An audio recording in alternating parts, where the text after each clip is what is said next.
Lo udah tahu belum? Di chapter 1138 One Piece yang berjudul Harley atau teks suci, itu membuka rahasia dunia abad kekosongan. Di Underworld, Loki yang menentang kesatria dewa babak belur, namun dia mengenali wajah Vigarland Samrock yang mirip dengan Akagami no Sans. Loki yang tak habis pikir langsung berkata dan mencari tahu. Mendengar perkataan Loki, Gunko menjawab dengan ketus, "Tidak ada yang perlu kau ketahui." Loki juga berkata, bajak laut besar dan Tenryubito adalah entitas yang berlawanan. Loki terus mencari tahu, dia tak mau menyerah. Dan akhirnya dijawablah oleh sesosok kapten kesatria dewa itu.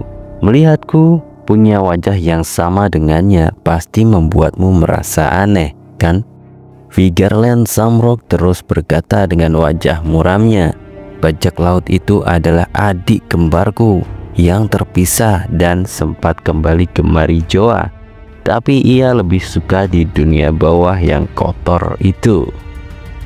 Loki yang mendengar kebenaran bahwa Samrock dan Sans adalah kakak beradik, hatinya terguncang dan semakin marah. Dia juga semakin bertekad untuk lepas dari rantai dan menghancurkan keduanya. Samrock yang diancam oleh Loki sangat tidak senang dan ia pun menghunuskan pedangnya, mengeluarkan teknik pedang tertinggi yang bernama Cerberus. Seluruh teman Loki dibantai, termasuk Loki pun terkena beberapa tusukan dari Cerberus. Loki sangat ketakutan melihat pemandangan Cerberus menusuk tubuhnya. Gunko yang sedari tadi diam ketika komandannya berbicara, kini setelah melihat komandannya bertindak, dia memperingatkan untuk berhati-hati agar segera menyembunyikan aura yang dikeluarkan oleh Samrock. Lalu mereka berdua terbang dan pergi sambil berkata kepada Loki, "Jika kau berhasil selamat, datang dan bunuh aku. Aku akan melawanmu jika saatnya tiba." Sambil berkata seperti itu, aura pedang Cerberus semakin meningkat, dengan cepat menerjang ke tubuh Loki dengan gila-gilaan.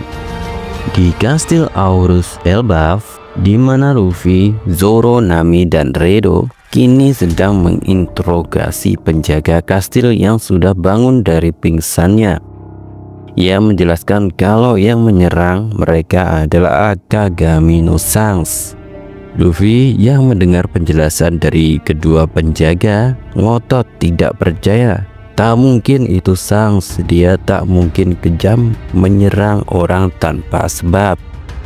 Raksasa penjaga kastil itu berkata, kalau Sans memang sering datang ke Elbaf, jadi mungkin memang itu adalah dia. Luffy terus membela Sans, itu bukan dia. Siapa tahu hanya orang yang mirip dengan Sans. Luffy sangat geram dan kesal mendengar penjelasan raksasa penjaga kastil itu. Zoro dan Nami juga bingung dengan sikap Luffy yang terus membela Sans. Mereka berdua tak tahu harus tertawa atau menangis. Lalu, tiba-tiba Luffy mengingat sesuatu. Kalau sebenarnya dia tak pernah menanyakan tentang keluarga Sans. Dia hanya tahu kalau Sans dibesarkan di kapal bajak laut. Rayleigh dan Roger adalah keluarganya kecuali Buggy. Di tempat Franky, pohon Adam, Franky sangat kagum dengan keindahan pohon suci tersebut. Tapi tiba-tiba dia melihat mural di pohon suci Adam itu.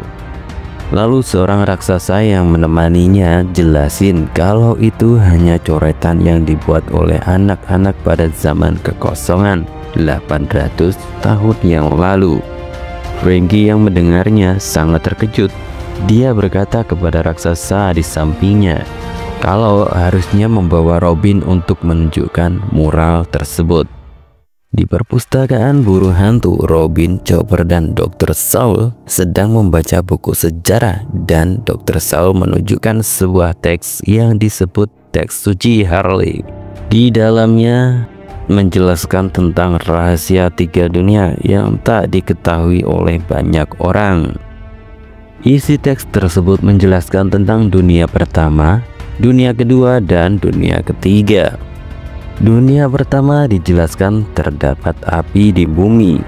Manusia tenggelam dengan keserakahan mereka dan menyentuh matahari terlarang. Para budak berdoa dan dewa matahari pun muncul. Akan tetapi dewa bumi menjadi murka.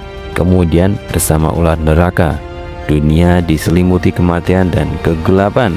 Mereka takkan pernah bertemu lagi.